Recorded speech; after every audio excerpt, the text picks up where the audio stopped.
जय भीम. मी प्राध्यापक डॉक्टर नारायण बनसोडे, संतोष भीमराव पाटील महाविद्यालय मंद्रुप, सोलापूर. सर्वप्रथम आंबेडकराईट हिस्ट्री काँग्रेस यांचा मी मनपूर्वक आभारी आहे. कारण आज या ठिकाणी आम्हाला या ठिकाणी विचार व्यक्त करण्याची संधी आपण उपलब्ध करून दिला. पुण्यश्लोक अहिल्यादेवी होळकर सोलापूर विद्यापीठ या ठिकाणीही आंबेडकराईट हिस्ट्री काँग्रेस या ठिकाणी कार्यरत आहे. या युनिटच्या वतीनं आत्तापर्यंत जवळजवळ 9 व्याख्यानं या ठिकाणी संपन्न झालेली आहेत. खरं तर मी सर्वप्रथम पहिल्यांदा आंबेडकराईट हिस्ट्री काँग्रेसचे अध्यक्ष डॉक्टर संदेशजी वागचर, सचिव संजयजी बनसोड सर यांचा मी आभारी आहे. त्याचबरोबर आंबेडकराईट हिस्ट्री काँग्रेस सोलापूर युनिटचे अध्यक्ष डॉक्टर संजय गायकवाड यांचासुद्धा मी या ठिकाणी आभारी आहे. कारण हे एक चांगलं व्यासपीठ आंबेडकरवादी प्राध्यापकांना या ठिकाणी उपलब्ध होत आहे. आज मी या ठिकाणी शिवकाळात महाराजांच्या लष्करी क्षेत्रातील योगदान या विषयावर मी माझं मनोगत या ठिकाणी व्यक्त करणार आहे. या ठिकाणी मला सांगायला आवडेल, भारतातील महार ही पुरातन जमात असून या महार जमातीला लष्करी पेशाची फार मोठी परंपरा आहे. प्राचीन काळापासून जवळजवळ ब्रिटिश काळापर्यंत महार समुदायानं लष्करी क्षेत्रामध्ये अतिशय मोठं योगदान दिलेलं आहे. परंतु आज या घडीला हा इतिहास आपल्यासमोर पूर्णपणे आलेला नाही असं मला या ठिकाणी वाटतं. प्राचीन काळामध्ये नागवंशीय लोकांची राज्य होती. नागवंशी हे एक राज्यकर्ती जमात होती आणि आज घडीला जी महाराष्ट्राच्या कानाकोपऱ्यामध्ये मी तर म्हणेन की महाराष्ट्राव्यतिरिक्त जी काय इतर काही राज्य आहेत या ठिकाणीसुद्धा महार जमात आज मोठ्या प्रमाणावर आपल्याला असलेली दिसते. त्या नागवंशीयांची नागवंशाची महार ही त्यांचीच वंशावळ आपल्याला असलेली दिसते. या नागवंशाची प्राचीन भारतामध्ये राज्य होती आणि विशेष म्हणजे नागवंशी म्हणजेच महार हे इतिहासानं आज सिद्ध केलेलं आपल्याला दिसून येते. भारतामध्ये तक्षशिला, आहीर, कदंब, बारहूत, विदिशा, मथुरा, पद्मावती, कांतीपुरा ही प्रसिद्ध नागवंशीय राज्य होती. आणि या नागवंशीय राज्यामध्ये शिशुनाग, भवनाग, भीमनाग, बृहस्पतीनाग, देवनाग, गणपतीनाग, प्रभाकरनाग, स्कंदनाग, वृषणाग, व्यग्रनाग, देवनाग, ऋषभनाग ही नागवंशातली प्रसिद्ध राज्ये भारतामध्ये होऊन गेलेली आहेत. आपल्या सर्वांना माहीत आहे की या नागवंशीय राज्यातील राजकुमारी असतील यांच्याबरोबर भारतातील इतर राज्यांनी वैवाहिक संबंध निर्माण केलेले होते. म्हणजे एक प्रकारची फार मोठी प्रतिष्ठा या नागवंशीय राज्यांना प्राचीन भारतामध्ये होती. या नागवंशीयाचे महार हे वंशज असल्याचे इतिहासानं सिद्ध केलेले आहे. तसे अनेक प्रकारचे ऐतिहासिक दाखले आपल्याला इतिहासामध्ये पाहायला मिळतात. म्हणजे शिवकाळामध्ये लष्करी क्षेत्रामध्ये काम करणारे, लष्करी क्षेत्रातील ज्या महारांनी योगदान दिले त्या महार समुदायाला लष्करी पेशाची फार मोठा परंपरा होती, हे यावरून सिद्ध होते. शिवकाळामध्ये जर आपण बघितलं, शिवकाळामध्ये पायदळ, घोडदळ, तोफखाना या विभागामध्ये महार कार्यरत होते. विशेषतः मी पायदळाचं बोलेन की ह्या पायदळामध्ये महारांची संख्या फार मोठ्या प्रमाणावर होती. इतकेच नव्हे तर लष्करी पेशाशी संबंधित असणारे किल्ल्याच्या संरक्षणासाठी जे किल्लेदार नेमण्यात आलेले होते, हे किल्लेदार, त्यानंतर किल्ल्याच्या बाह्य रक्षणाची जबाबदारी, संरक्षणाची सांभाळणारे मेटे नाईक, ही लष्करी पेशाशी संबंधित असणारी कामंसुद्धा महाराणी अतिशय प्रामाणिकपणे आणि अतिशय चांगल्या पद्धतीने आपल्याला केलेले दिसते. या लष्करी क्षेत्रात काम करण्याबरोबरच गावगाड्यामध्ये जर आपण विचार केला तर गावगाड्यामध्ये कोतवाल, वेस्कर, रामोशी, तराळ, जागल्या हे जी कामं होती, ही वेगवेगळ्या ज्या भूमिका होत्या या महारांनी फार अतिशय चांगल्या उत्तम रीतीने पार पाडलेल्या होत्या. आणि विशेष म्हणजे या सगळ्या भूमिका लष्करी क्षेत्राशी संबंधित होत्या. म्हणजे गावाच्या रक्षणाची जी सर्वात मोठी जबाबदारी होती, ही जबाबदारी स्वतःचा जीव धोक्यात घालून, डोळ्यामध्ये तेल घालून, जागून गावरक्षणाचं काम महार समुदायानं अतिशय प्रामाणिकपणे मध्ययुगाच्या कालखंडापासून आपल्याला केलेलं दिसतं.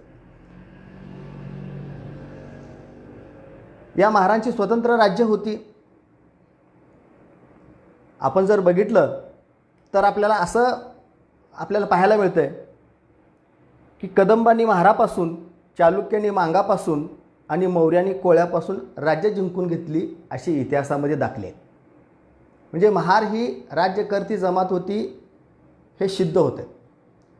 अजून एक उदाहरण आपल्याला या ठिकाणी सांगायला मला आवडेल, ते म्हणजे ठाणे आणि नाशिक या दोन्ही जिल्ह्याच्या सीमेवर वाघेरे नावाचा जो डोंगरी किल्ला आहे, या डोंगरी किल्ल्यावर महार परवारी जातीचा राजा राज्यकारभार करत होता, अशा प्रकारचे इतिहासामध्ये आपल्याला उल्लेख आणि दाखले मिळतात.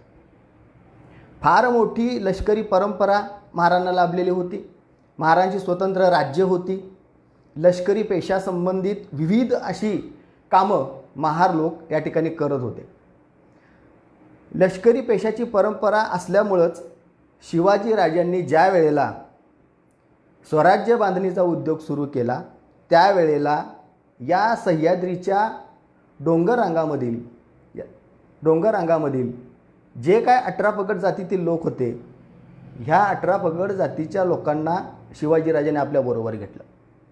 त्याच्यामध्ये शिवाजीराजांनी स्वराज्य बांधणी करत असताना मराठा, ब्राह्मण, मुसलमान, महार, मांग, चांभार, कोळी, धनगर, नावी, वेडर, त्यानंतर ठाकूर अशा विविध जातींच्या लोकांना शिवाजीराजांनी स्वराज्य बांधणीच्या कामासाठी घेतलेलं होतं. त्यांच्या हातून उत्तम असं काम शिवाजीराजांनी करून घेतलं.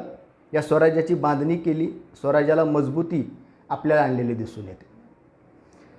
आता दुसरं असं की माझा जो विषय आहे शिवकाळात महारांच्या लष्करी क्षेत्रातील योगदान, या विषयावर मी बोलत असताना महारांना जी लष्करी परंपरा लाभलेली होती, ही लष्करी परंपरा फार प्राचीन काळापासून होती. डॉक्टर बाबासाहेब आंबेडकरांनी शूद्रपूर्वी कोण होता, त्यानंतर अस्पृश्य मूळचे कोण, हे ऐतिहासिक ग्रंथ आपल्याला लिहिलेले दिसतात. अस्पृश्य मूळचे कोण या ग्रंथामध्ये बाबासाहेबांनी इतिहास प्रसिद्ध ब्रोकनमॅन सिद्धांत मांडलेला आहे, म्हणजे वातात झालेल्या लोकांचा सिद्धांत. या सिद्धांतानुसार जर आपण बघितलं, बाबासाहेबांनी जो सिद्धांत मांडला आहे त्या सिद्धांतामध्ये जे वाताहत झालेले लोक होते, हे वातात झालेले लोक मुख्य वस्तीच्या शेजारी म्हणजे गावाच्या बाहेर राहत होते आणि गावाच्या बाहेर राहून या मुख्य जी वस्ती होती, ह्या मुख्य वस्तीच्या संरक्षणाचं काम या ठिकाणी हे वातात झालेले लोक करत होते. कालांतराने पुढे ह्या वातात झालेल्या लोकांनाच अस्पृश्य म्हणून ओळखलं जाऊ लागलं. आणि आज जर आपण बघितलं अस्पृश्य कोण आहेत नेमकं, तर आज जर आपण बघितलं महार, मांग, चांभार, ढोर हे सगळे आज आपल्याला या महाराष्ट्राच्या भूमीमध्ये अस्पृश्य म्हणून आपल्याला ओळखले जातात. म्हणजे बाबासाहेबांनी जो ब्रोकन मॅन सिद्धांत मांडला आहे तिथून जर बघितलं तर ह्या अस्पृश्यांना त्यात आणि त्यामध्ये महार, मांग, चांभार ह्या जमातींना लष्करी परंपरा आपल्याला लाभलेली दिसते. मौर्य काळामध्ये जे शहर असायचं या शहराच्या रक्षणाची जबाबदारी ज्या नगरप्रमुखाकडे होती त्या नगरप्रमुखाला महारक्क म्हणून ओळखलं जायचं. त्या महारक्काचं काम आणि शिवकाळामध्ये मध्ययुगाच्या कालखंडामध्ये गावगाड्यामध्ये महार वेस्कराचं काम जर आपण बघितलं तर ह्या दोन्ही कामामध्ये फार मोठं साम्य आपल्याला असलेले दिसून येतं. म्हणजे महारक्क हे मौर्य काळामध्ये जे नगरप्रमुख होते, गावरक्षणाचं जे काम करत होते ते महार आपल्याला असलेले दिसून येतं. दुसरं असं की शिवकाळ, ब्रिटिश काळ ह्या काळामध्ये जर आपण बघितलं तर वेस्कर जो महार असायचा ह्या वेस्कराला गावगाड्यामध्ये अतिशय महत्त्व प्राप्त झालेलं होतं. शिवकाळामध्ये जर आपण बघितलं तर प्रत्येक गावाला कुस असायची आणि या प्रत्येक ज्या गावकुस असायची या गावकुशीला 2 दरवाजे असायचे आणि ह्या दरवाजावर वेस्कर म्हणून महाराची नियुक्ती केली जायची. गावामध्ये येणाऱ्या जाणाऱ्या लोकांची नोंद ठेवणे हे सर्वात महत्त्वाचं काम या वेस्कराचं असायचं. त्याचबरोबर ह्या वेस्कराच्या जोडीला जर आपण बघितलं कोतवाल असायचा, जागल्या असायचा, रामोशी असायचा, तराळ असायचा आणि हे सर्व लोक वेस्कराच्या अधीन राहून काम करायचे आणि हे रात्रीच्या वेळेला सगळेजण गावरक्षणाचं काम करत होते. म्हणजे वेस्कर हा प्रमुख आणि पूर्ण गावाचं रक्षण करण्याची जबाबदारी या महार समुदायावर त्या काळामध्ये असली जायची. आणि सर्वात महत्त्वाचं म्हणजे हे वेस्कराचं जर आपण काम बघितलं तर गावामध्ये चोरी, दरोडेखोरी याचा बंदोबस्त करणे, रात्रीच्या वेळेला गस्त घालणे, गावामध्ये जर चोरी झाली तर त्या चोराचा माग काढणे, त्याला पकडणे, त्याला शिक्षा करणे ही सगळी कामं वेस्कराला करावी लागायची. चोर दरोडेखोर म्हणलं का ते काय चोर दरोडेखोर म्हणजे गावावर हल्ला केले म्हणजे त्यांच्याशी फार मोठा संघर्ष या ठिकाणी व्हायचा.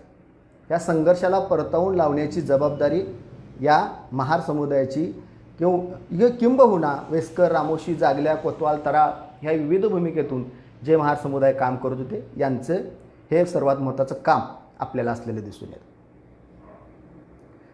या गावरक्षणाच्या कामाबरोबरच जर आपण बघितलं तर प्रत्येक गावामध्ये महारांचे जे जागले महार म्हणायचे या जागले महारांचं एक छोटंसं लष्कर त्या काळामध्ये आपल्याला तयार झालेलं दिसून येतं. प्रत्येक गावाच्या लोकसंख्येच्या प्रमाणावर त्या गावरक्षणाची जबाबदारी महार कोतवाल, महार वेस्कर आणि त्यांच्या संपूर्ण त्या टीमचं त्या ठिकाणी असायचं. त्याच्यामध्ये जर आपण बघितलं विशेषतः हे गावरक्षणाची जी जबाबदारी होती ही गावरक्षणाची जबाबदारी कोतवाल, महार यांची होतीच, वेस्करांची होतीच, परंतु तशा प्रकारचे आदेश त्या काळामध्ये शासनानं सुद्धा ह्यांना दिलेले आपल्याला दिसून येतं. या ठिकाणी एक इतिहासामध्ये आलेला दाखला या ठिकाणी मी तुम्हाला तुमच्यासमोर मांडणार आहे. महार बांधले खोलेचा 12माही अष्टप्रहार राबत असावा उभी पांढरीची चाकरी करत. याचाच अर्थ असा आहे की 24 तास डोळ्यात तेल घालून जागरण करायचं आणि गाव पांढरी जी गाव आहे, गाव पांढरी ज्याला म्हटलं जातं, ह्या गाव पांढरीचं रक्षण करायचं हे सगळं काम या महारांचं ह्या काळामध्ये असायचं. हे सर्वात महत्त्वाचं आपल्याला असलेलं दिसून येतं. इव्हन जर आपण बघितलं तर याच्या पुढे जाऊन सरकारनं तर आदेश दिलेला होताच, किंबहुना या काळामध्ये महार लोक स्वतःहून काही गावाबरोबर गावरक्षणाचा एक करार करायचे. त्याच्यामध्ये करार करत असताना महार लोक त्यांच्याशी करार करत असताना त्यांच्याशी अशा पद्धतीनं की त्या गावामध्ये चोरी दरोडेखोरी जर झाली तर त्याची नुकसान भरपाई आम्ही देऊ, आमच्या हातून जर चूक झाली तर आमचं जे वतन आहे हे वतन आम्ही सरकार जमा करू, गुन्हेगारी भरू, एवढी जबाबदारी एवढी हमी हे महार घेऊन गाव रक्षणाची जबाबदारी घ्यायचे. त्या मोबदल्यामध्ये महारांना काही पैसे मिळायचे, पोटाला अन्न मिळायचं, धान्य मिळायचं, काही बलुते मिळायचे. परंतु वास्तविक पाहता जर बघितलं, स्वतःचा जीव धोक्यात घालून हे महार गावगाड्यामध्ये गाव रक्षणाचं काम करत होते. परंतु त्यांना मिळणारा जो मोबदला होता हा मोबदला अतिशय तुटपुंजा या ठिकाणी आपल्याला असलेला दिसून येतो. महार हा 24 तास राबणारा सरकारी आणि गाव नोकर म्हणून काम करत होता. परंतु महारांना मिळणारं जे काही वेतन आहे हे अतिशय अल्प होतं, मोबदला अतिशय अल्प होता. किमान महार हा गावगाड्यातील अतिशय महत्त्वाचा वतनदार होता. पाटील कुलकर्ण्याप्रमाणे महारसुद्धा होता. त्यांच्याप्रमाणेच सारामुक्त जमीन महारांनासुद्धा त्या काळामध्ये मिळायची. परंतु महारांना जी जमीन मिळायची ती एकतर नापीक असायची किंवा जरी चांगली असली तर ती शेती कसण्यासाठी लागणारी अवजारं, धान्य, बियाणं, त्यासाठी लागणारा जो खर्च आहे तो महारांना करता येत नव्हता. त्यामुळे महारांची जमीन ही पडीकच असायची आणि महारांना सदैव दुसऱ्यावर अवलंबून राहायची वेळ या मध्ययुगाच्या कालखंडामध्ये आपल्याला आलेले दिसून येते, आपल्याला आलेले दिसून येते. म्हणजे हे जे गाव नोकर म्हणून महार राबत होते याच्यामधनं महारांना काही बिलकुल प्रतिष्ठा नव्हती. त्यांची परिस्थिती अतिशय हालाकीची या ठिकाणी झालेली होती. जे बलूतं महारांना दिलं जायचं ते बलूतही कसं होतं, अतिशय अल्प होतं. बलूतं शेतकऱ्याकडून किती घ्यावं हे ठरलेलं नव्हतं. इव्हन सरकारचा आदेश होता की बलूतं महारांनी वसूल करत असताना कोणत्याही शेतकऱ्यांना जबरदस्ती करता कामा नये. त्यामुळं बलूतं मिळवण्यासाठी महारांना फार गवाया करायचे, लाचारीचं प्रदर्शन त्यांना करावं लागायचं. आणि मग कसं तर आपल्या पदरामध्ये ते बलूतं पाडून महारांना घ्यावं लागत होतं. काम तर जोखमीचं होतं, गावरक्षणाचं होतं, जीव धोक्यात घालून महार करायचे. परंतु मिळणारा मोबदला त्यांना अतिशय अल्प दिला जात होता असं या ठिकाणी आपल्याला दिसून येतं.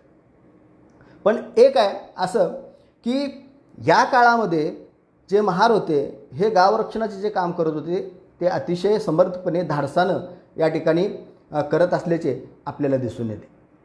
महार समाजाला पुरातन काळापासून लष्करी पेशाची परंपरा आहे. रानटी टोळ्यांचे हल्ले परतवून कसं लावायचं हेही महारांना माहीत होतं. लष्करी हल्ले एखाद्या राजाचं झालं तर त्या गावावर झालं तर तेही कसं परतवून लावायचं याचंही महारांना माहीत होतं. चोर दरोडेखोरांना परतवून कसं लावायचं होतं हेही महार काम करत होते. आणि सर्वात महत्त्वाचं म्हणजे या वेगवेगळ्या लोकांबरोबर महार जमातीचे लोक प्राचीन काळापासून संघर्ष करत असल्यामुळं, लढत असल्यामुळं त्यांच्याकडे एक प्रकारची युद्धकला त्यांनी अवगत केलेली होती. आणि अशी युद्धकला मी तर म्हणेन वैयक्तिक की कोणत्याही राजाला कोणत्याही समाजाला हे अवगत नसावी असं मला या ठिकाणी वाटतं. महाराच्या अंगी लष्करी पेशाविषयी एक नैसर्गिक आवड या ठिकाणी निर्माण झालेली होती. आणि म्हणून साहजिकच जर आपण बघितलं प्राचीन काळापासून ब्रिटिश काळापर्यंत जर आपण लष्करी क्षेत्रामध्ये महारांचं काम बघितलं तर एक लष्करी समुदाय म्हणून महार फार मोठं पुढं आलेला होता. आणि शिवाजी राजांनी ज्या वेळेला स्वराज्य बांधणीचा उद्योग सुरू केला, स्वराज्याची स्थापना केली, त्यावेळेला 18 पगड जातींना ज्या वेळेला शिवाजीराजांनी आपल्याबरोबर घेतलं त्यामध्ये विशेषतः महार समुदायाच्या लोकांनासुद्धा शिवाजीराजांनी घेतलं.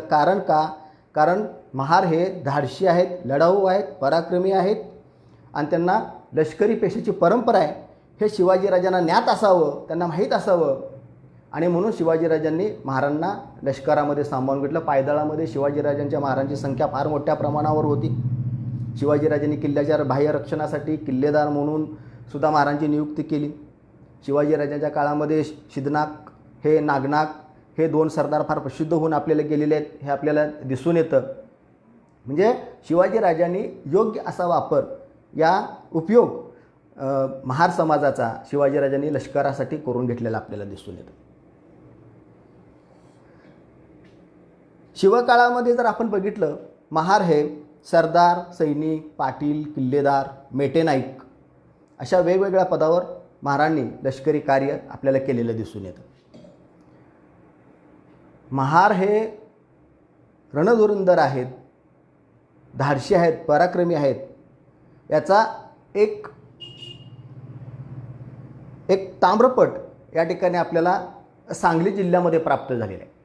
15व्या शतकातील हा ताम्रपट आहे आणि या सांगली जिल्ह्यातील बोरगाव नावाचं जे गाव आहे ह्या बोरगावमध्ये हा ताम्रपट सापडला आणि या बोरगावचा त्यावेळचा जो महार पाटील होता त्याला तो ताम्रपट त्याच्या नावानं दिलेला होता, तो सापडला आहे. संतू बळवंत मोरे असं त्याचं नाव आहे. या ताम्रपटामध्ये हा आदिलशहानं ताम्रपट दिलेला आहे आणि ह्या ताम्रपटामध्ये स्पष्ट उल्लेख आहे की महार हे रणधुंदर आहेत, पराक्रमी आहेत आणि म्हणून हा ताम्रपट त्याच्या नावाने दिला. ह्या ताम्रपटामध्ये या संतू बळवंत मोरे यास 500 सैनिक बाळगण्याची परवानगी मिळाली आणि या 500 सैनिकाच्या उपजीविकेसाठी म्हणून बोरगाव या ठिकाणी 120 एकर जमीन, 60 बैल, 50 गाई, 10 घोडे हे संतू बळवंत मोरे या सरकारकडून देण्यात आलेलं होतं. मला हा उल्लेख या ठिकाणी का करायचा आहे, कारण शिवाजी राजाच्या पूर्वीसुद्धा महार हे लष्करी क्षेत्रामध्ये काम करत होते. आदिलशहानं सुद्धा या महारांच्या पराक्रमाची दखल या ठिकाणी आपल्याला घेतलेली दिसून येते. शिवाजी राजांनी स्वराज्य बांधणीच्या कामासाठी महार समुदायाच्या लोकांना घेतलं, परंतु तो काळ असा होता, वास्तविक पाहता महार हे अस्पृश्य असल्यामुळं महारांना सामाजिक जीवनामध्ये अतिशय गौण स्थान आपल्याला त्या काळामध्ये असलेलं दिसून येतं. कारण महार जे गलिच्चे काम करत होते, गावची साफसफाई करत होते, अस्पृश्य म्हणून त्यांची ओळख होती, त्यामुळे महारांना समाजामध्ये मानाचं स्थान नव्हतं. आणि शिवाजीराजाच्या सैन्यामध्ये महार सैनिक मोठ्या प्रमाणात होते, परंतु शिवाजीराजांनी अस्पृश्यता किंवा जातीव्यवस्था नष्ट करण्याचा प्रयत्न केलेला दिसत नाही, किंवा आपल्याला असं म्हणता येईल की तो काळ तसा नव्हता.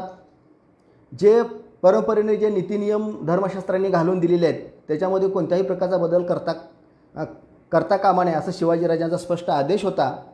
शिवाजीराजांनी तसा बदल करायचा काही प्रयत्न केला नाही, परंतु जे अस्पृश्य असणारे जे महार आहेत त्या महारांना मात्र आपल्या सैन्यामध्ये शिवाजीराजांनी दाखल करून आपल्याला घेतलेले दिसून येतं. शिवाजीराजाच्या काळामध्ये जे 18 पगड जातीचे लोक होते हे सगळे खांद्याला खांदा लावून सैन्यामध्ये काम करत होते असं आपल्याला या ठिकाणी दिसतंय. या संदर्भामध्ये एक आपले प्रसिद्ध इतिहासकार सुरेंद्रनाथ सेन यांनी या संदर्भामध्ये आपलं मत त्यांनी जे व्यक्त केलेलं आहे ते असं आहे की ते असं म्हणतात, त्यांनी मिलिटरी सिस्टम ऑफ मराठा नावाचा जो ग्रंथ लिहिलेला आहे त्या ग्रंथामध्ये ते म्हणतात की the Brahmin could fight shoulder to shoulder with the meanest of the untouchables. The Mahar who is not allowed to live within the village walls, and Shivaji excluded none from his army, not even the Mahar. महारांना वास्तविक पाहता जर बघितलं या शिवकाळामध्ये महारांच्या वस्त्या ह्या गाव कुसाच्या बाहेर होत्या. गावाच्या बाहेर महारांना राहावं लागत होतं. तरीसुद्धा शिवाजी राजांनी मात्र स्वराज्य बांधणीच्या कामासाठी महारांना घेतलं आणि हे शिवाजी राजाच्या पायदळामध्ये घोडदळामध्ये तोफखाना विभागात जे महार कार्यरत होते हे इतर सवर्ण सैनिकाच्या बरोबर खांद्याला खांदा लावून काम करत होते. हे अतिशय महत्त्वाची बाब या ठिकाणी आपल्याला असलेली दिसून येते. शिवाजी राजाकडे जवळजवळ 1 लाखापेक्षा जास्त पायदळ होता आणि ह्या पायदळामध्ये सर्वात जास्त संख्या महारांची होती हे इतिहासाने सिद्ध केलेलं आहे. महार सैनिक शिवाजी राजाच्या पायदळामध्ये जे सैनिक होते त्या सैनिकांना पाईक म्हटलं जायचं आणि या पाईक सैनिकामध्ये जे महार सैनिक होते त्या महार सैनिकांना नाईक म्हटलं जायचं. या नाईकचं पुढं अपभ्रंश होऊन नाक असं झालं आणि पुढं महारांच्या नावाच्या मागे आपण नाक हा शब्द आपल्याला आलेला दिसून येतो. उदाहरणार्थ नागनाक, शिदनाक, कोंडनाक, यसनाक, मालनाक, भीमनाक अशी वेगवेगळी नावं आपल्याला आज असलेले दिसून येतात. शिवाजी राजांच्या लष्करामध्ये महार, मांग, चांबार यांना मोठ्या प्रमाणात घेण्यात आलेलं होतं. महार आणि मांग, चांबार यांना विशेषतः पायदळामध्ये तर होतेच होते, याच्या व्यतिरिक्त तोफखाना विभागामध्ये सुद्धा हे कार्यरत होते. तोफा बैलगाडीवर चढवणं, त्या रणमैदानावर घेऊन जाणं, त्या तोफा डागणं, ही सगळी कामं महार आणि मांग ह्या सैनिकांना शिवकाळामध्ये करावी लागत होती. शिवाजीराजांच्या पूर्वी जर आपण बघितलं तर शिवाजीराजांच्या पूर्वी शिदनाक महार हे सरदार, आणि पुढं तेव्हापासून जर आपण बघितलं तर पेशवे काळापर्यंत शिदनाक महार याच्या वंशजांनी लष्करी क्षेत्रामध्ये फार मोठं मोलाचं योगदान आपल्याला दिलेलं दिसून येतं. इसवी सन 1600 मध्ये शिदनाक दुसरे यांनी अहमदनगरच्या निजामशहाकडून वतनी इनाम ते घेऊन आलेले होते, वतन घेऊन आलेले होते. त्यावेळेला निजामानं अहमदनगरच्या निजामशहानं शिदनाक महाराबरोबर त्यावेळेला मालोजी भोसले, जजनपाल निंबाळकर, ऋतोजी माने, त्यानंतर लखोजी जाधव या सरदारांना सुद्धा त्यांनी वतन दिलेलं होतं. सांगायचा उद्देश एवढाच आहे की दुसरे शिदनाक जे महार होते हे या प्रसिद्ध मराठा सरदारांच्या बरोबरीनं काम करत होते. त्या काळामध्ये त्यांच्या बरोबरीनं ते काम करत होते. शिदनाक महाराला फार मोठी प्रतिष्ठा या मध्ययुगाच्या काळामध्ये निजामशहाच्या दरबारामध्ये आपल्याला असलेले दिसून येते. आणि विशेष या ठिकाणी असं होतं की शहाजीराजे आणि जिजाबाई यांचा जो विवाह आहे, हा विवाह दुसरे शिदनाक आणि जजनपाल निंबाळकर ह्या दोघांच्या मध्यस्थीनं या ठिकाणी त्यांचा विवाह संपन्न झालेला होता. हे फार मोठं काम आपल्याला असलेले दिसून येतं. आणि या मध्ययुगाच्या काळामध्ये निजामशहानं या दुसऱ्या शिदनाक महाराला सातारा जिल्ह्यातील वेलंगची या ठिकाणी वेलंगाव, त्याला वेलंगचे पाटील म्हणून वतन या ठिकाणी आपल्याला दुसऱ्या शिदनाकाला दिलेलं दिसून येतं. हे कशामुळं? लष्करी क्षेत्रामध्ये त्यांचं अतिशय चांगलं काम होतं, एक प्रतिष्ठित सरदार ते होते, म्हणून या दुसऱ्या शिदनाकाला हे सर्व काही प्राप्त झालेलं होतं. या शिदनाक महाराज जे वारस होते त्यामध्ये जर आपण बघितलं तिसरे शिदनाक, या तिसऱ्या शिदनाकानं शिवाजी राजांच्या काळामध्ये लष्करी क्षेत्रामध्ये फार मोलाचं योगदान आपल्याला दिलेलं दिसून येतं. त्याच्यामध्ये शिवाजीराजांच्या जीवनातील जो सर्वात मोठा पहिला विजय होता तो म्हणजे जावळी विजय. या जावळी विजयाच्या वेळेला तिसऱ्या शिदनाकाने आपल्या 500 लष्कराची सैन्य तुकडी घेऊन शिवाजीराजाच्या सैन्यामध्ये तो दाखल झालेला होता. जावळीचे चंद्रराव मोरे याचा पाडाव करण्यामध्ये अतिशय महत्त्वाची भूमिका इतर सरदारांच्या बरोबरीनं तिसऱ्या शिदनाक महाराजांना या ठिकाणी आपल्याला बजावलेले दिसून येते.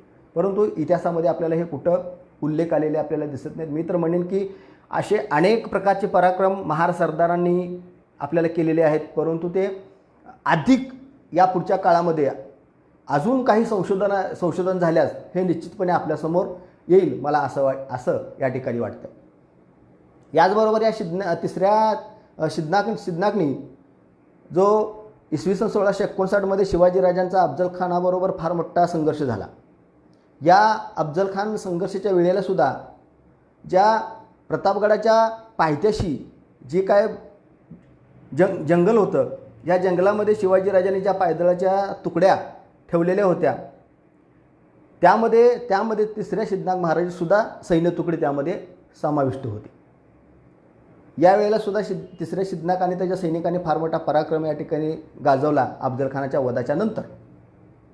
त्यानंतर याच तिसऱ्या शिदनाक महाराजांनी स्वातंत्र्य युद्धाच्या काळामध्ये सुद्धा फार महत्त्वाची भूमिका त्यांनी बजावलेली. औरंगजेबासारखा बलवान शत्रू ज्यावेळेला स्वराज्यावर चालून आला त्यावेळेला महाराष्ट्रातील अनेक सरदार एकवटले, त्यामध्ये शिदनाक महारसुद्धा होते. या शिदनाक महाराने आपली सैन्य तुकडी घेऊन या औरंगजेबाच्या सैन्याच्या विरोधामध्ये त्यांनी लढा दिलेला होता. दुसरा की ज्या वेळेला छत्रपती शाहू या छत्रपती शाहूची ज्यावेळेला दोराहा भोपाळ या ठिकाणी सुटका झाली आणि सुटका झाल्यानंतर ते परत महाराष्ट्रामध्ये आले. महाराष्ट्रामध्ये आल्यानंतर त्यांचा ताराबाईबरोबर संघर्ष झाला. 1707मध्ये संघर्ष झाल्यानंतर पुढं शाहूने साताऱ्याची गादी मिळवली. ताराबाईचा पराभव झाला. ताराबाई पन्हाळ्याला निघून गेल्या कोल्हापूरला. यावेळेला तिसऱ्या सिद्धनाथ महाराजानं शाहूची बाजू घेतलेली होती. शाहूच्या बाजूनं तो ताराबाईच्या विरुद्ध लढला. त्यामुळं शाहूनं या तिसऱ्या सिद्धनाथ महाराजाला त्यावेळेला वतन दिलं. ज्यावेळेला छत्रपती शाहूंचा राज्याभिषेक झाला, राज्याभिषेक झाल्यानंतर अनेक सरदारांना त्यांनी वतन दिले, पदव्या दिल्या, सरंजाम दिला. त्यावेळेला तिसऱ्या सिद्धनाथ महाराजाला सुद्धा कळंबी गावची पाटीलकी आणि वतन या ठिकाणी तिसऱ्या सिद्धनाथांना देण्यात आलेलं होतं. आणि याच सिद्धनाथ महाराजा घराण्यामधील जे चौथे सिद्धनाथ होते, त्या चौथ्या सिद्धनाथानं इसवी सन 1796मध्ये झालेल्या खर्ड्याच्या लढाईमध्ये फार मोठं काम या ठिकाणी आपल्याला केलेलं दिसून येतं. खर्डा या ठिकाणी निजाम आणि पेशवा यांच्यामध्ये संघर्ष झाला. या संघर्षाच्या वेळेला खर्डा या ठिकाणी चौथे सिद्धनाथ याने आपले 500 सैनिकाचं लष्कर घेऊन चौथे सिद्धनाथ ह्या खर्डा या ठिकाणी ते दाखल झाले. दाखल झाल्यानंतर रात्रीच्या वेळेला प्रत्येक सरदारांच्या सैन्याच्या छावण्या पडलेल्या होत्या, तिथं चौथ्या सिद्धनाथाच्या सुद्धा सैन्याची छावणी पडली. रात्रीच्या वेळेला विचारविनिमय करण्यासाठी मग सर्व सरदार सवाई माधवरावच्या समोर आले. त्यांच्यामध्ये बैठक चालू झाली. त्यावेळेला एका सरदारानं सवाई माधवरावला विनंती केली आणि सांगितलं की चौथ्या सिद्धनाथाचे सैन्याची छावणी जी आहे हे आपल्या सर्व इतर सवर्ण सैनिकांच्या सैन्याच्या छावणीच्या मध्यभागी आहे, त्यांच्यामुळे या ठिकाणी फार मोठा वेटाळ होत आहे. तेव्हा चौथ्या सिद्धनाथाला तुम्ही आदेश द्या की त्याच्या सैन्याची छावणी ही इतर सवर्ण सैनिकांच्या सैन्याच्या छावणीच्या थोडं दूर करावी. त्यावेळेला सवाई माधवरावानं त्यांच्या शेजारी बसलेल्या हिरोजी पाटणकर नावाच्या एका वयोवृद्ध मुत्सद्द्याकडे त्यांनी पाहिलं. त्या हिरोजी पाटणकरानं अतिशय सुरेख उत्तर त्यावेळेला दिलं. त्या हिरोजी पाटणकरांनी उठून ते उभे राहिले आणि ते म्हणायला लागले की ही काही जेवणाची पंगत नाही, हातामध्ये तलवार घेतलेल्या शूरांची ही छावणी आहे, ही पंगत आहे. त्यामुळं चौथ्या सिद्धनाथाची जी सैन्याची छावणी आहे ही दूर केली जाणार नाही. चौथ्या सिद्धनाथाला हा फार मोठा अपमान वाटला. सर्व सरदार मुजरा करून सवाई माधवरावाला मुजरा करून सगळे छावणीच्या बाहेर परतू लागले. त्यावेळेला मुजरा करण्यासाठी चौथे सिद्धनाथ आले आणि सवाई माधवरावाला ते म्हणायला लागले की श्रीमंत हा सिद्धनाथ चौथा महार आहे, अस्पृश्य आहे, म्हणून आमचे सर्वजण अशी हेटाळणी करतात, परंतु उद्या रणांगणावर हा सिद्धनाथ चौथा कसा पराक्रम करतो हे तुम्ही बघा, असं म्हणून तो मुजरा करून निघून गेला. दुसऱ्या दिवशी सकाळी युद्धाला सुरुवात झाली. निजामाचा जोर वाढलेला होता. मिरजेच्या परशुरामभाऊ पटवर्धन याला निजामानं वेढा घातला. तो सैन्याच्या घराण्यामध्ये सापडला. अशा वेळी ज्या वेळेला चौथ्या सिद्धनाथांना पाहिलं त्यावेळेला चौथा सिद्धनाथ स्वतःच्या जीवाची पर्वा न करता त्या निजामाच्या सैनिकावर तो तुटून पडला आपल्या सैन्यासह, आणि त्यामध्ये त्या पटवर्धनाची त्यांनी सुटका केली. आणि या चौथ्या सिद्धनाथांना दाखवून दिलं की हातामध्ये किंवा मनगटामध्ये जे कर्तृत्व आहे हे कर्तृत्व जातीवर अवलंबून नसून ते माणसाच्या गुणावर अवलंबून आहे, हे त्याने दाखवून दिलं.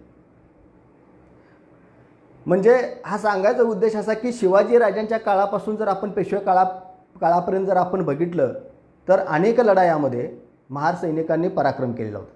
शिवाजी राजाच्या काळामध्ये अजून एक उल्लेख या ठिकाणी मला करायचा आहे, तो म्हणजे शिवकाळातला नागनाथ महाराजचा. या नागनाथ महारने धारदिव्य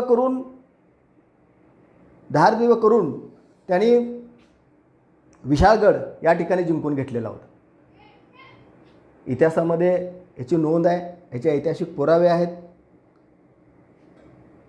नागनाथ महार हे नागोवाडीचे आणि या नागोवाडीची नागनाथ महाराच्या वंशजांना पाटीलकी प्राप्त झालेली होती. पुढे या नागनाथ महाराने या नागोवाडीमध्ये नागवड सिद्ध देवाची पूजा करण्यासाठी म्हणून 2 गुरुवांना पूजा करण्यासाठी तिथं आणलं आणि पुढं ह्या पूजा करणाऱ्या गुरुवांनी मारेचोरी केली, हेराफेरी केली आणि या नागोवाडीच्या पाटीलकीवर त्यांनी दावा केला की आम्हीच ह्या नागोवाडीचे पाटील आहोत. तेव्हा नागनाथ महार यांनी मिरजेच्या परशुरामपंत प्रतिनिधी यांच्याकडे त्यांनी कंप्लेंट केली. यांच्याकडे त्यांनी दाद मागितली की ह्या नागोवाडीचा पाटील आम्ही आहे, परंपरेने आम्हाला ही पाटीलकी मिळाली आहे, परंतु ज्या गुरुवांना आम्ही पूजा करण्यासाठी आले त्यांनी पाटीलकीवर हक्क दाखवलेला आहे. तेव्हा याच्यावर गोतसभा बसली आणि या गोतसभेनं या नागनाथ महाराजच्या बाजूने निकाल दिला. ह्या गुरुवांबरोबर ह्या पाटीलकीचा काही संबंध नाही. गोतसभेनं निर्णय दिला. या गोतसभेच्या विरोधामध्ये जाऊन पुन्हा या गुरुवांनी छत्रपती राजारामाकडं त्यांनी दाद मागितली. वास्तविक पाहता गोतसभेचा दिलेला निर्णय अतिशय महत्त्वाचा होता. हा निर्णय अंतिम मानायला पाहिजे होता, परंतु तरीसुद्धा छत्रपती राजारामाने नागनाथ महाराजला बोलावून घेऊन त्याला नागोवाडीचे वतन जे आहे, जे पाटीलकी आहे, ही पूर्वपरेने तुमचीच आहे हे सिद्ध करण्यासाठी धारदिव्य करण्याचं सांगितलं. नागनाथ महाराजानं हे स्वीकारलं. नागनाथ महाराजानं धारदिव्य करण्यासाठी तो तयार झाला आणि रात्रीच्या वेळेला आपल्या सैन्य तुकडीसह नागनाथ महाराजानं या विशाळगडावर हल्ला चढवला. त्याला वैराटगड म्हणलं जातं. त्या विशाळगड हल्ला चढवून हा वैराटगड त्यांनी जिंकून घेतला आणि जिंकून घेतल्यानंतर हे राजारामाला त्यांनी समर्पित केलं. फार मोठं धारदिव्य त्यांनी केलं, पराक्रम दाखवला. सांगायचा उद्देश इतकाच आहे की महार हे पराक्रमी होते, धाडशी होते, कोणत्याही संकटाला कधीही न घाबरणारे होते. आणि म्हणून शिवाजी राजांनी त्यांच्या काळामध्ये जर आपण बघितलं, आता सिद्धनाथ महाराजचं मी तुम्हाला बोललो, नागनाथ महाराजचं बोललो, याच्या व्यतिरिक्त हे तर फक्त 2 सरदार झाले. परंतु आपण इतिहासामध्ये अजून जास्त संशोधन जर आपण केलं तर मला वाटतं की हे 2 नाही तर असे अजून अनेक सरदार शिवकाळामध्ये होऊन गेले असतील. यामध्ये मला काय वाद वाटत नाही. झाले असतील, कारण पायदळामध्ये महाराजांची संख्या जास्त होती, हे सिद्ध झालेलं आहे. सरदारसुद्धा महाराजांचे त्या काळामध्ये होते, पाटील होते, त्यानंतर किल्लेदार होते, मेटे नाईक पण महार करत होते. परंतु हे इतिहासामध्ये आपल्याला फार अल्प अशी माहिती या ठिकाणी आपल्याला प्राप्त होते. या लष्करी क्षेत्रामध्ये महाराजांनी योगदान देण्याबरोबरच सैन्यामध्ये, घोडदळ पायदळामध्ये तर ते काम करत होते. या व्यतिरिक्त जर आपण बघितलं तर किल्ल्याच्या बाह्यरक्षणाची जबाबदारीसुद्धा महारावर होती. मेटे नाईक म्हणून महाराजांची अनेक किल्ल्याच्या पायथ्याशी नेमणुका झालेल्या होत्या. इव्हन इतकंच किंबहुना असंही म्हटलं जातं की मेटकरी हे महारच असत. म्हणजे जवळजवळ आपण बघितलं की शिवाजी राजांच्या स्वराज्यामध्ये शिवाजी राजाकडे जवळजवळ 230 किल्ले असल्याचे उल्लेख आपल्याला मिळतात. म्हणजे एवढे किल्ले शिवाजी राजाच्या ताब्यात होते. मग एवढ्या किल्ल्याच्या प्रत्येक किल्ल्याच्या पायथ्याशी मेटे नायकीची ठाणे असायची आणि हे मेटे नायक हे महाराज असायचे. आणि या मेटे नायकाचं सर्वात महत्त्वाचं काम काय असायचं की रात्रीच्या वेळेला गस्त घालणे, किल्ल्यावर येणाऱ्या जाणाऱ्यावर लक्ष ठेवणे, हे सर्वात महत्त्वाचं ह्या मेटे नायकाचं काम असायचं. मेटकरी म्हणून हे काम करायचे. ह्यांचं हे सर्वात महत्त्वाचं काम होतं. जर आपण जर बघितलं की शिवाजी राजांच्या काळामध्ये जर आपण बघितलं, शिवाजी राजांनी मेटे नायक म्हणून महाराजांची नियुक्ती केली.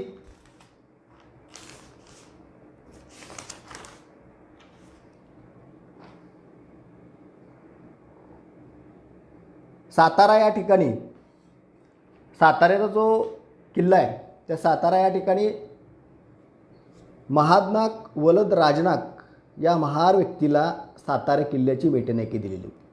मी हा उल्लेख इथं मुद्दाम काय करतोय महादनाक वलद राजनाग याचा. कारण शिवाजी राजांचा पुढं जो ध्वज तयार झाला, भगवा ध्वज, ह्या भगवा ध्वज विविध प्रकारची रसायनं मिक्स करून रसायनं मिक्स करून हा भगवा ध्वज तयार करण्याचं काम महादनाक वलद राजनाक यानं केलेलं आपल्याला दिसून येतं. मेटकरी म्हणून ह्यानं अतिशय उत्तम काम केलं, ध्वज बनवण्याचं काम केलं.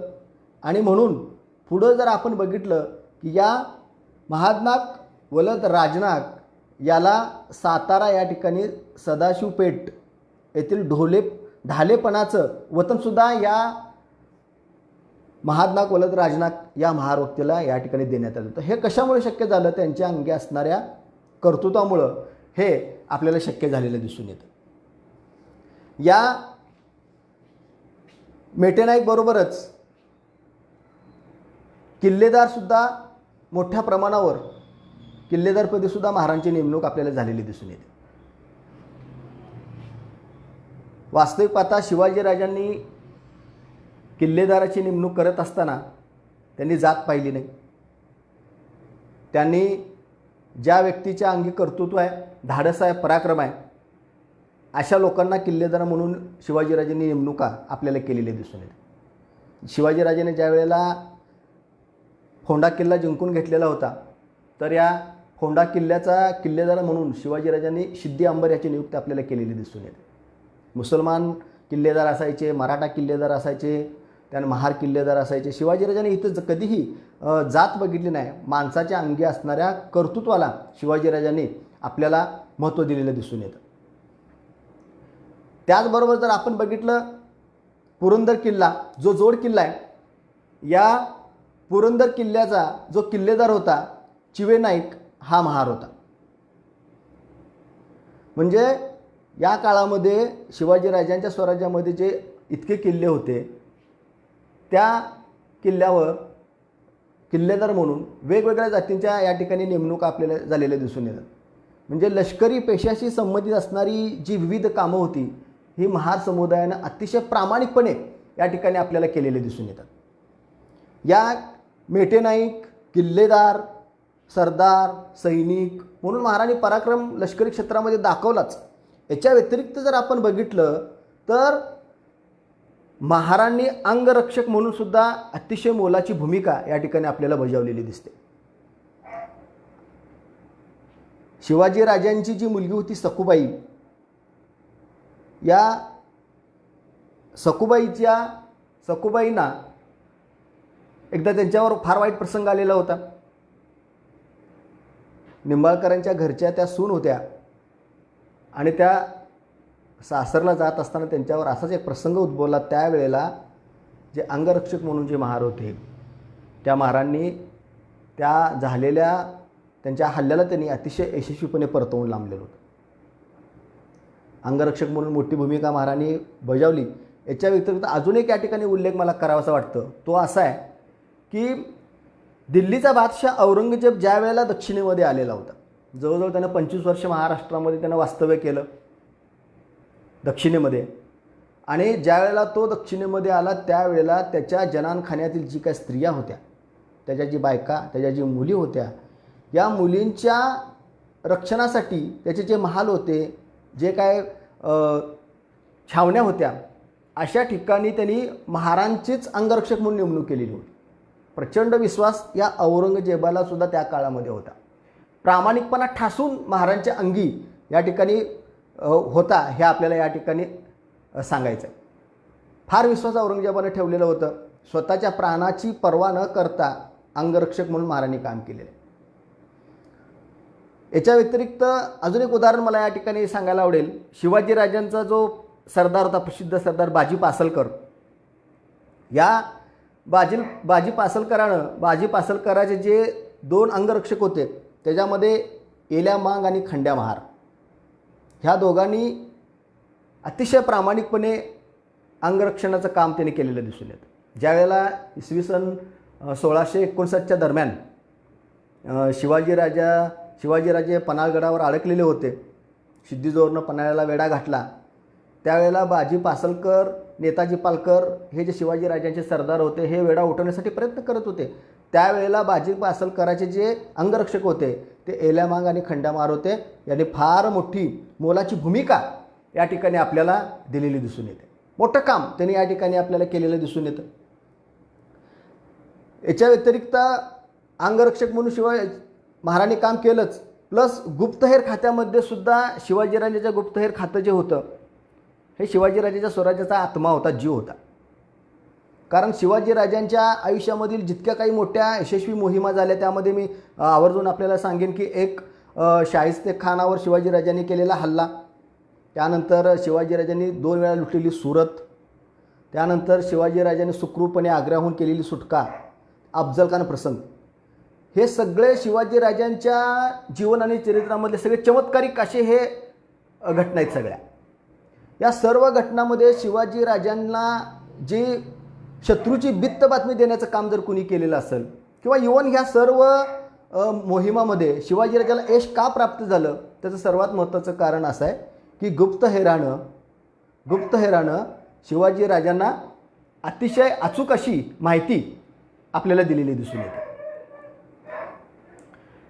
आणि या गुप्तहेरांनी दिलेल्या अचूक माहितीच्या जोरावर शिवाजीराजांना यश प्राप्त झालेलं होतं. फार मोठं काम आपल्याला माहीत आहे. बहिर्जी नाईक हे शिवाजीराजाच्या गुप्तहेर खात्याचे प्रमुख होते. बहिर्जी नाईक हा रामोशी होता आणि त्याच्याबरोबर त्याच्या गुप्तहेर खात्यामध्ये त्याचे जे सहकारी होते रामोशी आणि सगळे महार असायचे. गुप्तहेर स्वतःचा जीव धोक्यात घालून वेगवेगळे वेषांतर करून हे शत्रूच्या गोटामध्ये सामील होऊन तिथून सगळी माहिती काढून शिवाजीराजांना देण्याचं काम करत होते. अतिशय जोखमीचं काम जे होतं हे रामोशांनी आणि महारांनी शिवाजीराजाच्या गुप्तहेर खात्यामध्ये आपल्याला केलेला दिसून येतो. फार मोठं. याच्या व्यतिरिक्त अजून एक उदाहरण मला या ठिकाणी सांगायला आवडेल जो माझ्या वाचनामध्ये आलेला आहे की ज्या वेळेला निजामशाही संपण्याची वेळ आलेली होती त्यावेळेला शहाजीराजे निजामशाही वाचवण्याचा आटोकाट प्रयत्न करत होते. त्यांच्यावर जसं लखुजी जाधवावर प्रसंग आला, कटकारस्थान करून अतिशय आत्मघातक हल्ला त्यांच्यावर झाला, त्यांना ठार मारण्यात आलं, दगाबाजी झाली, तेव्हा शहाजीराजांना सुद्धा कुठं ना कुठं थोडी भीती वाटायला लागलेली होती. आपण निजामशहाची चाकरी करावी का मुघलाकडे जावं का आदिलशहाकडे जावं अशा द्विधा मनस्थितीमध्ये ते होते. त्यावेळेला त्यांना सल्ला कुणाचा घ्यायचा हा प्रश्न पडलेला होता. त्यावेळेला या शहाजीराजांनी या संदर्भातला जो सल्ला आहे तो त्यांची पत्नी जिजाबाई यांच्याकडून घेतला. जिजाबाईनं शहाजीराजांना पत्र लिहिलं आणि ते पत्र गुप्तहेराच्या हाती दिलं आणि ते गुप्तहेरामार्फत शहाजीराजापर्यंत पोहोचवण्याचं काम त्या गुप्तहेरांना सोपवलं. हे गुप्तहेर होते, हे महार होते. हे उदाहरण यासाठी मी या ठिकाणी घेतलेलं आहे की या प्रसंगातले जे गुप्तहेर होते ते महार होते. जिजाबाईनं त्या पत्रामध्ये स्पष्टपणे शहाजीराजांना सांगितलं की येणाऱ्या काळामध्ये निश्चितपणे तुमच्या विरोधामध्ये दगाबाजी निजाम करू शकतो, निजामशाह करू शकतो. मुघलांची चाकरी करणं योग्य नाही, त्यामुळे तुम्ही आदिलशहाची चाकरी करावी असा सल्ला जो होता, असा सल्ला जिजाबाईने दिलेला होता. अतिशय महत्त्वाचा सल्ला होता. मग हा सल्ला त्यांनी पत्रामध्ये लिहून पत्र दिलं, गुप्तहेराच्या ताब्यात दिलं. परंतु गुप्तहेराला जिजाबाई पुन्हा सांगितल्या की वाटेत जर दगाफटका झाला, शत्रूच्या हातामध्ये हे पत्र पडलं तर हे पत्र तुम्ही गिळून टाका, खाऊन टाका. म्हणजे हे जे महार गुप्तहेर होते ह्या गुप्तहेरांनी ही बातमी पोचवली, परंतु किती जोखमीचं काम होतं या ठिकाणी मला हे सांगायचं. गुप्तहेर म्हणून महाराणी फार मोलाचं योगदान या ठिकाणी आपल्याला दिलेलं दिसून येतं. लष्करी क्षेत्रामध्ये महाराणी खूप मोठं काम केलं म्हणून त्या काळामध्ये महाराणांना वतनं मिळाली, इनाम मिळाले. आता वास्तविक पाहता जर आपण बघितलं तर शिवकाळामध्ये, ब्रिटिश काळामध्ये, इव्हन पेशव्या काळामध्ये सुद्धा जर आपण बघितलं तर महार हे पाटील म्हणून सुद्धा मोठ्या प्रमाणावर आपल्याला काम केलेले दिसून येतं. आपल्याला माहीत आहे शिदनाक महार हे वेलंगचे पाटील होते, कळकीचे पाटील होते, नागनाथ महार हे नागोवाडीचे पाटील होते. अशा अनेक गावाच्या पाटीलक्या या महारांना मिळाल्या होत्या. त्याच्यामध्ये जर आपण बघितलं तर ह्या वेलंग याच्याबरोबर जर आपण बघितलं तर कळंबी, वेलंग, देहू, भांबुर्डी, नागोवाडी आणि भीमतडी ह्या गावच्या सुद्धा पाटीलक्या महारांना मिळालेल्या होत्या. आता आपण फक्त नागोवाडीचं, कळकी आणि वेलंगचं आपण तिथं सिद्धनाथ महाराज आणि नागनाथ महाराजचं पाहिलं, पण ह्या बाकीच्या 4 पाटीलक्यासुद्धा लष्करी क्षेत्रामध्ये काम केल्यामुळंच या ठिकाणी त्यांना मिळाले आहेत, मला असं ठामपणे या ठिकाणी वाटतं. त्याच्यावर अजून नव्यानं संशोधन होणं फार गरजेचं आहे आणि ते येणाऱ्या काळामध्ये झालं पाहिजे. म्हणजे इथंसुद्धा आता जर आपण बघितलं म्हणजे पाटील हा की फक्त मराठाच असला पाहिजे, पाटील हा फक्त ब्राह्मणच असला पाहिजे असं काही नाही. पाटीलकीचं वतन किंवा पाटील हे व्यक्तीच्या अंगी असणाऱ्या कर्तृत्वामुळं, गुणामुळं त्या काळामध्ये आपल्याला मिळत होतं हे आपल्याला दिसून येतं. म्हणजे शिवाजी राजांच्या काळामध्ये जर आपण बघितलं, सरदार म्हणून महाराजांनी फार मोठं काम केलं.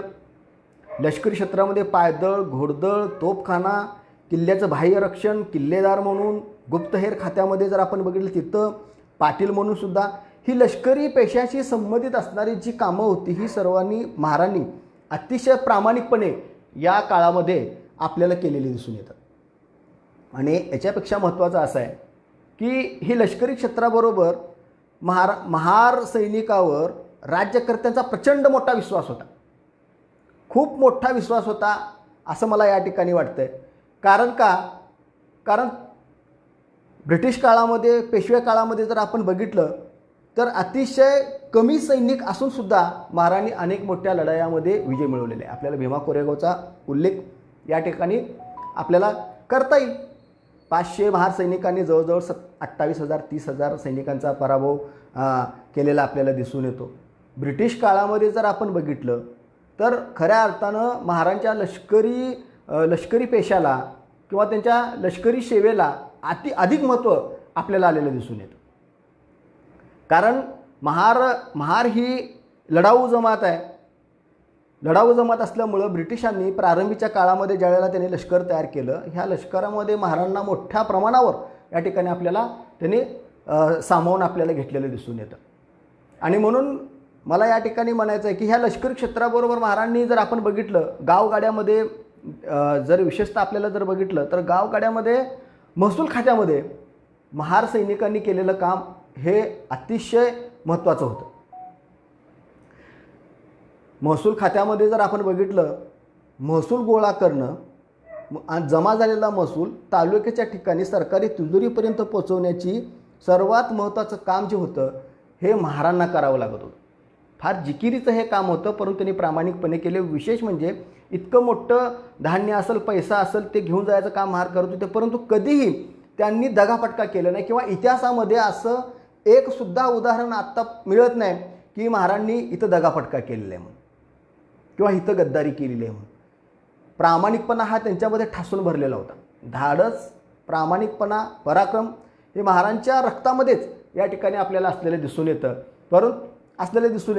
फक्त महाराजांना लष्करी क्षेत्रामध्ये मोठ्या प्रमाणावर काम न करता येण्याचं कारण जर असेल ते म्हणजे अस्पृश्यता असं मला वाटतं. अस्पृश्यतेमुळे महाराजांना लांब ठेवलं गेलं त्यांना. परंतु असं जरी असलं, अस्पृश्य जरी महार असले तरी त्यांच्या रक्तातलं विरोध कमी झालं नाही. त्याचं एक चांगलं उदाहरण जर आपण बघितलं, प्राचीन काळापासून एक लष्करी परंपरा महाराजांना होती हे सिद्ध झालं. ब्रिटिशांच्या काळामध्ये जर आपण बघितलं, 1857च्या उठावानंतर ब्रिटिशांनी सैन्याचं पुनर्रचना करायला सुरुवात केली आणि पुढं 1893पर्यंत हळूहळू महाराजांची सैन्य कमी करून 1893ला आदेश पारित केला की या पुढील काळामध्ये महाराजांची सैन्य भरती केली जाणार. महाराजांनी ह्या विरोधामध्ये आवाज उठवला कारण त्यांना त्यांच्या छात्रवृत्तीचा हा फार मोठा अपमान वाटलेला होता. कारण ज्यावेळेला महाराजांची सैन्य भरती कमी झाली त्यावेळेला ब्रिटिशांनी जे कारण दिलेलं होतं ते कारण असं होतं की महार हे लढाऊ नाहीत आणि हे छात्रवृत्तीचा अपमान महाराजांना वाटला आणि म्हणून महाराजांनी ब्रिटिशांना त्या काळामध्ये अनेक प्रकारच्या अर्ज विनंत्या केल्या आणि महाराणांना सैन्यामध्ये घ्यावी अशी विनंती केली. पुढं आपल्याला माहीत आहे की 1914ला पहिलं महायुद्ध सुरू केलं आणि या पहिलं महायुद्ध सुरू झाल्यानंतर यावेळेला पुन्हा महाराणांना सैन्यामध्ये सैन्य भरती दरवाजे खुले झाले. 1917मध्ये महारांची पुन्हा भरती सुरू झाली. 11 महार ही रेजिमेंट ही बटालियन त्या ठिकाणी स्थापन झाली. परंतु पुढं अजून एक प्रसंग वाईट आला. 1918ला महायुद्ध संपलं आणि 1822ला पुन्हा महारांना सैन्यातनं कमी करण्यात आलं. पुन्हा त्यांच्यावर अजून एक संकट आलं. पण पुन्हा महाराणी याच्या विरोधात आवाज उठवला. त्यामध्ये जर आपण बघितलं तर जसं 1914च्या अगोदर महाराणा सैन्यामध्ये घ्या म्हणून फार मोठं काम बाबा वलंगकर, त्यानंतर रामजी आंबेडकरांचे पिताश्री, त्यानंतर जर आपण बघितलं शिवराम जानबा कांबळे यांनी फार मोठं काम केलं होतं. पुढं 1922च्या नंतर महाराणा सैन्यात घ्या म्हणून जे काम केलं ते डॉक्टर बाबासाहेब आंबेडकरांनी फार मोठं काम केलं. त्यांच्या प्रयत्नाला यश आलं. पुन्हा दुसरं महायुद्ध सुरू झालं आणि मग त्यानंतर पुन्हा महारांची भरती झाली. पुन्हा महार बटालियन स्थापन झाल्या. महारांना प्रवेश मिळाला आणि तिथंसुद्धा काश्मीरच्या युद्धामध्ये महार सैनिकांनी फार मोठे पराक्रम केले. तो विषय आता आपला इथं नाही, कारण तो विस्तार भयास मला मांडणं अवघड आहे. इथं फक्त सांगायचं एवढं आहे मला की शिवाजीराजांच्या काळामध्ये महाराणी जो पराक्रम केलेला होता, प्राचीन काळापासून जर बघितलं तर फार मोठे पराक्रम महाराणी केला. महारांवर सैन्य भरती बंदीचे संकट जरी असले, सैन्यातनं त्यांना काढून जरी टाकलेलं असलं, पण ज्या वेळेला महारांना सैन्यामध्ये पुन्हा प्रवेश मिळाला त्या वेळेला महारांनी या लष्करी क्षेत्रामध्ये फार मोठे पराक्रम केले. म्हणजे याचा अर्थ की महारांनी आपल्या रक्तामध्ये जे वीरत्व आहे, हे वीरत्व आमच्या जन्मत आहे, हे महाराणी या ठिकाणी सिद्ध करून आपल्याला दाखवलेलं दिसून येतं. आणि म्हणून शिवाजीराजांच्या काळामध्ये जर आपण बघितलं तर एक महाराणी फार मोठं लष्करी योगदान या ठिकाणी दिलेलं होतं. शिवाजीराजांनी सुद्धा मोठ्या प्रमाणावर ह्यांना सामावून घेतलं. आणि पुढं जर आपण बघितलं शिवाजीराजांच्या वेळेला एक मुद्दा या ठिकाणी माझा मांडायचा राहून गेला. तो म्हणजे असा आहे की महार ही राज्यकर्ती जमात होती. त्याचे उदाहरणं जसं नागांची राज्य होती, वाघेरा या ठिकाणी महाराज, इव्हन दिल्लीच्या तख्तापर्यंत सुद्धा महार पोचलेले होते. आपल्या सर्वांना माहिती आहे की खुसरूखान नावाचा एक सुलतान दिल्लीच्या गादीवर बसलेला होता 6 महिन्यासाठी. मुबारक खिलजी याचा शेवट करून खुसरूखानानं दिल्लीची सत्ता बळकावली होती. हा खुसरूखान म्हणजे तो धर्मांतरित मुसलमान होता. तो गुजरातमधला परवारी जातीचा होता. परवारी म्हणजे महार. तो परवारी जातीचा होता आणि यानं 6 महिने दिल्लीच्या तख्तावर राज्यकारभार आपल्याला केलेला दिसून येतो. म्हणजे महार हे राजेसुद्धा या काळामध्ये होते. आणि याच्या संदर्भात जर आपण बघितलं तर मा. देशमुखांचं मध्ययुगीन भारत या पुस्तकामध्ये याचे उल्लेख आहेत. त्यानंतर studies in Islamic culture in Indian environment professor Aziz Ahmad यांच्यामध्ये सुद्धा या संदर्भात आपल्याला दाखले असलेले दिसून येतात. म्हणजे शिवाजीराजांच्या पूर्वीसुद्धा महार हे शिवाजीराजांच्या काळामध्ये जसं लष्करामध्ये काम केलं त्याच्या अगोदरपासून महाराणा ही एक प्रकारची परंपरा त्यांना आपल्याला असलेली होती असं या ठिकाणी दिसून येतं. दुसरं असं की शिवाजीराजांच्या पूर्वी अमृतनाग नावाचा महार की ज्यानं बिदरचा बादशाह दुसरा मोहम्मद शाह याची जी पत्नी होती कीर्तिमती, या कीर्तिमतीला त्यानं शोधून काढलेलं होतं. ते हरवलेले असताना ते फार मोठं काम त्यानं केलं. म्हणून या मोहम्मद शाह दुसरा याने खुश होऊन या अमृतनागाला 52 हक्काची जी सनद दिलेली होती, 52 हक्काची सनद आपल्याला दिलेली दिसून येते. म्हणजे शिवाजीराजांच्या अगोदर खुसरूखान असेल, अमृतनाग असेल, त्यानंतर संतू बळवंत मोरे असेल, त्यानंतर सिद्धनाथ दुसरे असतील, अशा अनेक लोकांनी लष्करी क्षेत्रामध्ये फार मोठे पराक्रम केलेले होते. या पराक्रमामुळं शिवाजीराजांच्या काळामध्ये सुद्धा जेव्हा शिवाजीराजांनी स्वराज्याची बांधणी केली त्यावेळेला ह्या त्यांच्या पूर्वीच्या कार्याचा विचार करून, त्यांच्या परंपरेचा, त्यांच्या पेशाचा विचार करून या सर्व महारांना शिवाजीराजांनी लष्करामध्ये सामावून घेतल्याचं आपल्याला दिसून येतं. आणि या महारांनी अतिशय प्रामाणिकपणे स्वराज्याची सेवा केली, स्वराज्यामध्ये काम केलं, स्वतःच्या जीवाची पर्वा न करता स्वराज्य रक्षणाचं काम त्यांनी केलं. शिवाजीराजाच्या काळामध्ये शिदनाग तिसरे असतील, रायप्पा महार असेल, त्यानंतर गोविंद गोपाळ असतील, नागनाथ महार असतील, ह्या सरदारांनी फार मोठा नावलौकिक या ठिकाणी प्राप्त केलेला होता. आणि धाडस, पराक्रम, वीरत्व हे रक्तातच आहे हे महारांनी या काळामध्ये आपल्याला दाखवून दिलेलं दिसून येतं. तर एकूणच जर आपण बघितलं तर या संदर्भामध्ये अजून मला असं वाटतं की अजून नव्यानं ह्याच्या संदर्भामध्ये संशोधन होणं फार गरजेचं आहे. कारण मी आत्ता जे काय सरदारांची नावं सांगितली याच्या व्यतिरिक्त अजून काही सरदार आहेत जे इतिहासाच्या पडद्याच्या पानाच्या आड आहेत. कदाचित ते सर्वजण पुढं ते सर्व जे महार सरदार असतील, सैनिक असतील, त्यांचं कर्तृत्व असेल, पराक्रम असेल, हे समोर येणं गरजेचं आहे. त्यासाठी येणाऱ्या काळामध्ये आंबेडकरी हिस्ट्री काँग्रेस या काँग्रेसमधील ह्या संघटनेमधील आपले जे काय प्राध्यापक मंडळी आहेत ते सर्व प्राध्यापक मंडळी येणाऱ्या काळामध्ये निश्चितपणे याच्यावर अजून संशोधन करतील आणि महार समुदायाचा अजून काही इतिहास जो लपलेला आहे तो समोर आणण्याचा प्रयत्न करतील असा आशावाद या ठिकाणी मी व्यक्त करतो. आणि मला आंबेडकर हिस्ट्री काँग्रेसच्या वतीनं या ठिकाणी आज मला या ठिकाणी बोलायची संधी दिली त्याबद्दल मी आपल्या सर्वांचा या ठिकाणी मनपूर्वक आभार मानतो आणि माझं या ठिकाणी मांडणी या ठिकाणी मध्ये थांबवतो. धन्यवाद. जय भीम.